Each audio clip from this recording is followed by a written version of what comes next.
नैना देवी से कांग्रेस के विधायक रामलाल ठाकुर ने पशुपालन मंत्री वीरेंद्र कंवर पर गंभीर आरोप लगाए हैं। उन्होंने कहा कि ये मंत्री हिमाचल का नया लालू है।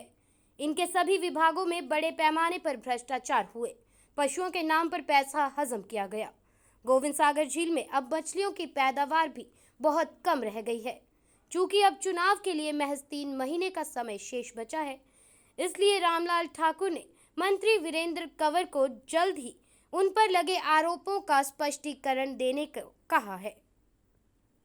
बताएं कि ये आपने अपने चेतों के अलावा और कहां-कहां पे ये सेंटर आपने दिए, और ये मैं कहूँगा एक बहुत बड़ा घोटाला जो है एनिमल हस्बेंड्री डिपार्टमेंट का हुआ है।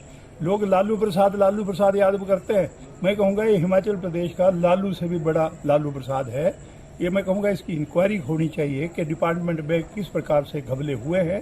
इनके पास जो है वो फिशरी डिपार्टमेंट है, 39 हमारी जो है यहाँ पे सोसाइटियाँ हैं जो काम कर रही है उसके अधीन, 3-4 जो है वो कुटलैंड की भी है।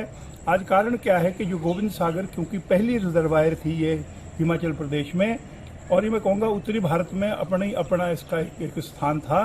तो आज कारण क्या है कि पिछले साल जो फिशरी का जो प्रोडक्शन यहाँ पे हुई वो 10-12% तक चली गई नीचे, बाकी मछलियाँ और साफ होगी।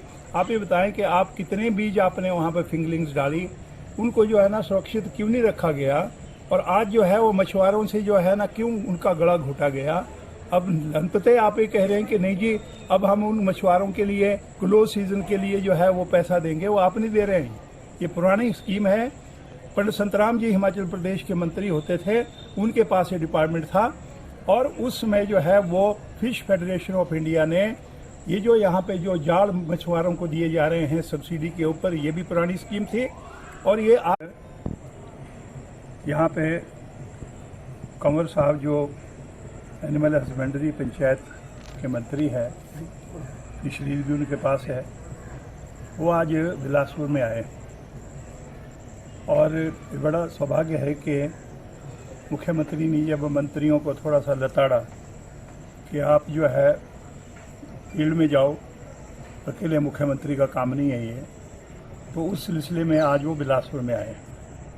मैं उनसे बिलासपुर के लोगों की तरफ से और हिमाचल प्रदेश के लोगों से की तरफ से पूछना चाहता हूँ कि आप पहले ये बताएं कि आपके विभाग में जो जिला परिषद के कर्मचारी हैं उन्होंने हड़ताल करी, काफ़ी दिनों तक हड़ताल रही, जिसमें एक्सिन से लेके नीचे तक जो भी टेक्निकल स्टाफ था वो भी हड़ताल पे थे। आपके पंचायत सेक्रेटरी जो है वो भी हड़ताल पे थे, जिसका प्रभाव ये हुआ कि पंचायतों के सारे काम जो है ना स्टैंड स्टिल हो गए, कोई काम आगे नहीं चले। और बाद में आके अब आपने कहा कि नहीं जिसके बारे में मैं कमेटी बना रहा हूँ। आप ये बताएं कि आप जो उनसे जूनियर लोग थे जो और जगह काम करते थे आपके डिपार्टमेंट में, उनके बारे में तो तुरंत आपने फैसला किया, लेकिन इनके बारे में जिनको यहाँ तक की जो तनख्वाह मिलती है वो कहाँ से ड्रॉ होती है किसी को पता नहीं है। तो सैलरी जो है वो सैलरी इनके अकाउंट में जानी चाहिए। लेकिन आज की तारीख में अगर देखा जाए बहुत बड़ा डिपार्टमेंट है। जब आपने ये कहा कि जी फाइनेंस डिपार्टमेंट ने ये बोल दिया कि नहीं ये सरकारी कर्मचारी नहीं है, तो आप करोड़ों के काम इनसे कैसे करवाते रहे जब सरकारी कर्मचारी नहीं थे। आप उनकी जो है ना उनकी रिस्पॉन्सिबिलिटी कैसे फिक्स कर रहे थे जब वो सरकारी कर्मचारी की डेफिनेशन में नहीं आते। मैं कहना चाहूँगा कृपया करके इन कर्मचारियों को दुखी मत करो। आप जाने वाले हैं, 2-3 महीने की बात रहेगी, लेकिन कोई अच्छा काम करके तो जाओ। कोई अपने कर्मचारियों को जो है ना एक मैसेज तो दो कि सरकार तुम्हारी बात सुन रही है।